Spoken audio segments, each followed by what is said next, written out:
વડોદરા શહેરના Waghodia sports complex ખાતે team sweep અને જિલ્લા રમત પ્રશિક્ષણ કેન્દ્ર દ્વારા આજે મતદાન જાગૃતિ માટે રમતગમત સ્પર્ધાનું આયોજન કરવામાં આવ્યું હતું।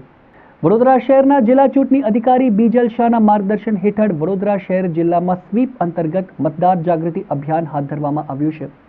લોકસભા ચૂંટણીમાં મહત્તમ મતદાન થાય તે માટે રમતગમત સ્પર્ધાના માધ્યમથી મતદાન માટે જાગૃતિ ઊભી કરવા જિલ્લા રમત પ્રશિક્ષણ કેન્દ્ર દ્વારા વાઘોડિયા રોડ ખાતે રમતગમત સ્પર્ધાનું આયોજન કરવામાં આવ્યું હતું, જેમાં ફૂટબોલ, હોકી, વોલીબોલ, ખોખો, રસ્સાખેંચ, યોગાસન, બેડમિન્ટન, ચેસ અને ગિલ્લી દંડા જેવી ઘણી પ્રતિસ્પર્ધાઓ અને રમતગમતોમાં આયોજન કરવામાં આવ્યું છે। રમતગમતથી મેદાન માટે જાગૃતિ ઊભી કરવામાં આવી રહી છે, જેથી શહેર જિલ્લાના રમતવીરોએ આ સ્પર્ધાના માધ્યમથી મતદાન માટે અપીલ પણ કરી હતી। વાઘોડિયા સ્પોર્ટ્સ કોમ્પ્લેક્સ ખાતે જિલ્લા રમતગમત અધિકારી શ્રી દ્વારા આયોજિત મતદાન જાગૃતિ કાર્યક્રમમાં અમે મતદારોને વધુમાં વધુ મતદાન કરવા અને કરાવવા માટે અપીલ કરવા આવ્યા છે।